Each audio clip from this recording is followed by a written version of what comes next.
Ninguna otra había sido vista en el mundo. Pero los Qin pagarían un alto precio por las grandes ambiciones de su emperador, con la ira de líderes implacables y con la sangre de su propio pueblo. 220 a.C., el primer emperador de China, el triunfante Shi Huangdi, parte a inspeccionar su nuevo imperio.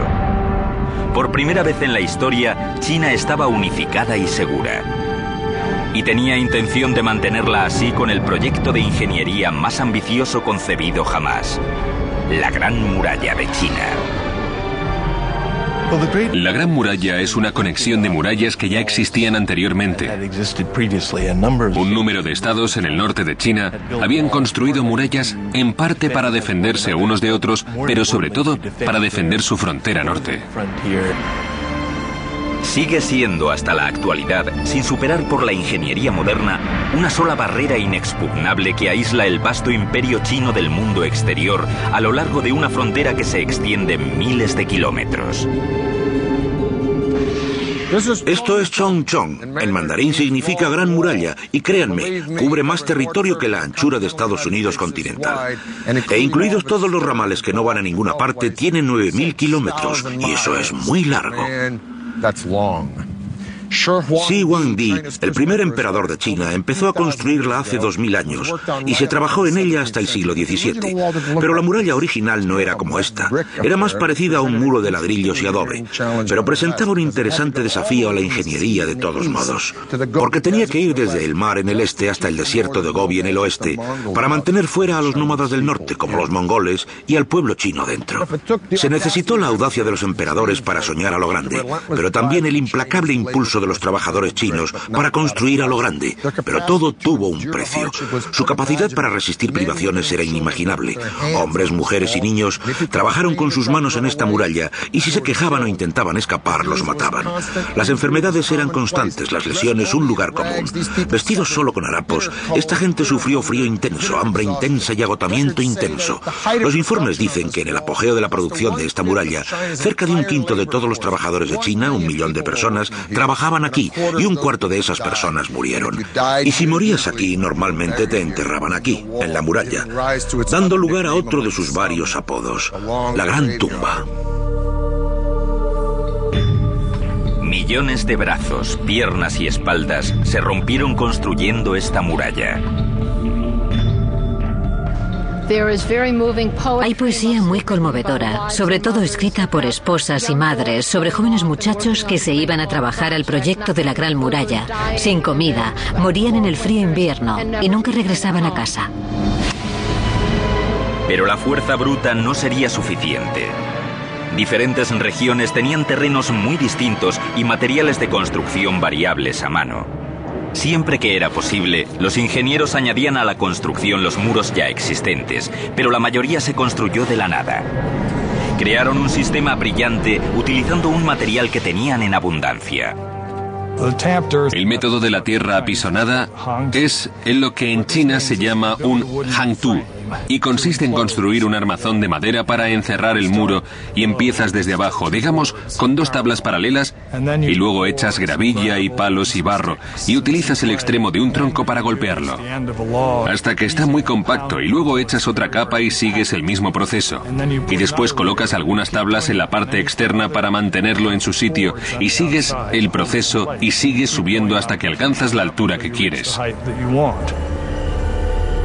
Cuando estaba seco, se sacaba el armazón dejando un bloque sólido de tierra apisonada reforzado por las cañas de pita como las barras de acero que refuerzan el cemento moderno.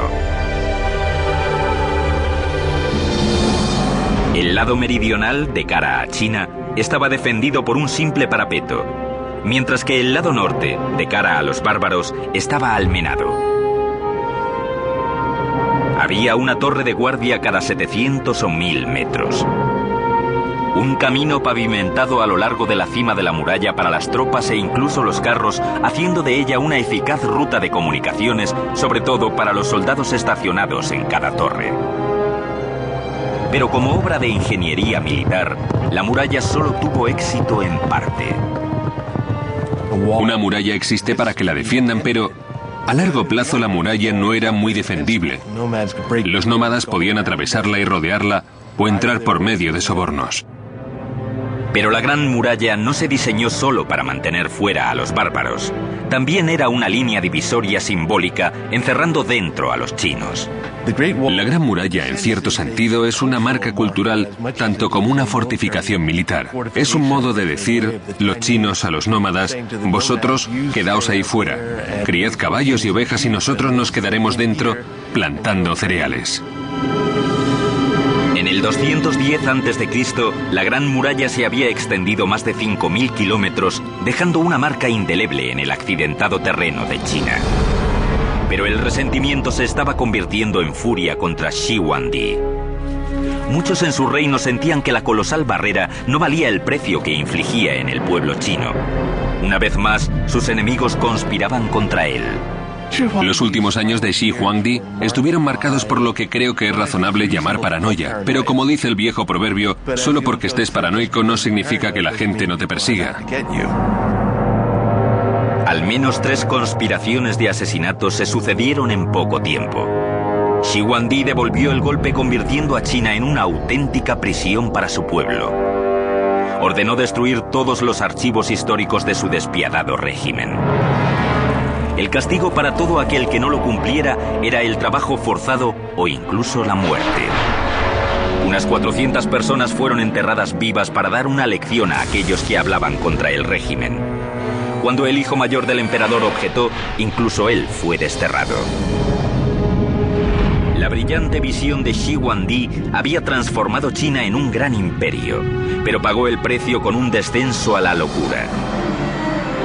Ahora volvería sus obsesiones y su ejército de trabajadores hacia otra proeza de la construcción comenzada años antes. Un monumento a su propio miedo y muerte. En el 220 a.C., el emperador Shi Huangdi, había unificado China por primera vez. En la frontera norte, millones estaban esforzándose y muriendo poniendo los cimientos del triunfo de la ingeniería característico de China, la Gran Muralla de 5.000 kilómetros de longitud. Pero el primer emperador no había acabado. Incluso mientras luchaba contra otros reinos chinos y sus propios demonios, Shi Huangdi comenzó a reunir a unos 700.000 hombres cerca de la capital, en China central, para construir el más personal de todos sus proyectos de ingeniería. Una tumba épica que había comenzado a planificar a la edad de 13 años. Era un proyecto monumental que requería el trabajo de miles y miles de personas durante mucho tiempo. Por su diseño era la tumba mayor y mejor que China había conocido. En 1974, unos granjeros excavando un pozo se encontraron cara a cara con un antiguo guerrero chino. El misterioso cráneo de terracota demostraría ser la puerta de entrada a uno de los grandes descubrimientos arqueológicos de todos los tiempos. El montículo es enorme. Siempre se supo que ese montículo era la tumba del primer emperador. Lo que fue una total sorpresa fue el ejército de guerreros de terracota, como a 1 kilómetro al este de la tumba que, al parecer, protegía el acceso a la misma tumba. Temporada tras temporada de excavaciones desde 1970 han dado como resultado más de 5 grandes fosos. Los rostros, ropajes y armaduras individualizados sugieren que cada uno de estos guerreros fue moldeado de un individuo vivo diferente. La precisión y el detalle de las esculturas, la cocción de la arcilla, no tienen parangón hoy en día. Estos guerreros son un logro colosal y algunos creen que el hallazgo arqueológico más grande del siglo XX. Pero son solo la punta del iceberg, porque este ejército fantasma solo servía como un destacamento de guardia para una proeza de la ingeniería tan fantástica como el mundo no había conocido, la opulenta tumba de Shi Huangdi. Cada estatua mide entre 1,72 y 2,30 metros de altura, gigantes para su tiempo. Algunas pesan más de 270 kilos, pero fue la terracota